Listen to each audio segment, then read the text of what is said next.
This is not one you see every day, right? Labyrinth #1. I was a kid when this movie came out. I probably watched it a dozen times. Now my kids like this movie, so I'm getting it for them. I'm gonna slab it and probably hang it on the game room wall or something, where they do their gaming or whatever. And so I think they'd like that, or in one of their rooms, whichever one shows the most interest. Who knows? Maybe the hallway. But yeah, so it's not a super high grade copy or anything like that. In fact, I think it looks like it's like a mid grade. I bought this in a comic shop, back when it came out. I guess it's probably 86. Let's see. Yeah, 86 was when I bought it. So it's a movie adaptation type of thing, but it's certainly worth doing. Anybody that's a David Bowie fan or whoever this actress was, I forget. She's a popular 80s actress and beyond. So, and the fact that it's Labyrinth, everybody remembers this that's my age or a little younger.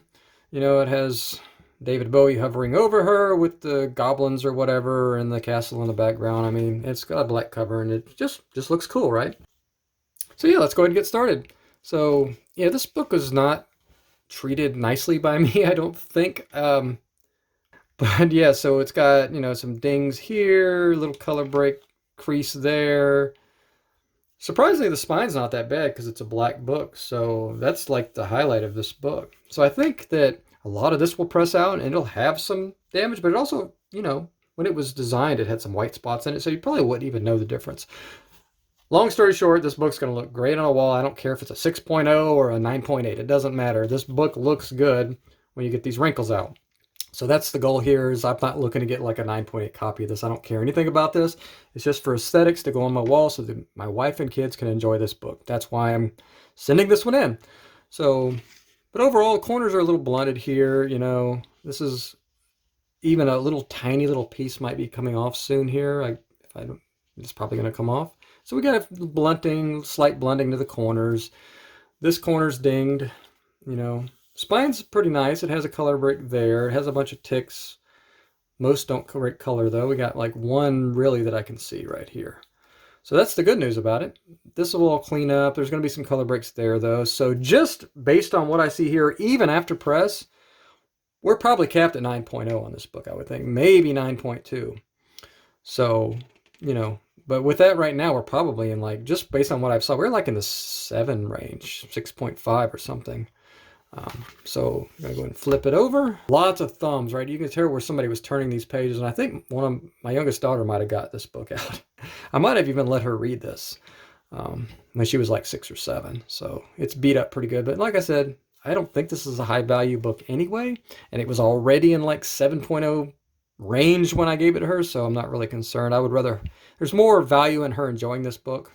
So let's go ahead and take a look at the back here. Corners are better on the back. We got some major handling wear. Well, I wouldn't say major. Moderate handling wear here. And looks like paper clips were on this at some time. Can you see that? This was paper clipped. It's kind of funny. There's a pretty significant tick here, but non-color breaking because this is a white back. Dinged here. So I'm down to like 6.5-ish or something. Just ballparking. Inside is nice though. It's not ripped, torn, any of that stuff. Yeah, it still looks good on the inside. It doesn't look like super abused. You can see the paper clipping going all the way through. So, still a very attractive copy if you're not actually putting it at angles and everything. If you put it at angles, you'll see the damage, but it's not like there's rips, tears, major creases, any of that stuff. Still an attractive book, and it's going to be an attractive book because I'm going to get it pressed. This could be a $5. I don't even know how much this book's worth. I don't really care. If it's worth $1, I'm still slabbing. I'm still paying the money. I'm not doing this as an investment, right? But I'm just gonna say this is like a 6.0. I think I'm pretty solid ground to call this a 6.0. Could be 5.5. I'm gonna say 6.0. After press, I don't know how much of this is all gonna come out. I think this could cap at like 8.5. Yeah, it's kind of hard.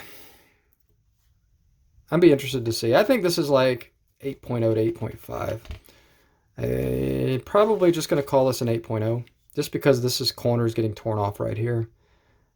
It's going to be very hard and it's dinged here.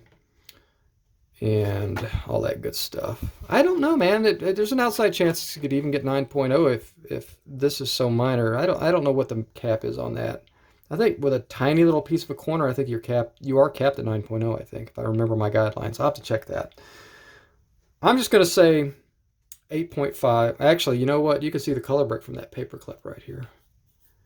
Yeah, I'm going to stick with my 8.0 here. So 6.0 before press, 8.0 after, and happy that we have this book.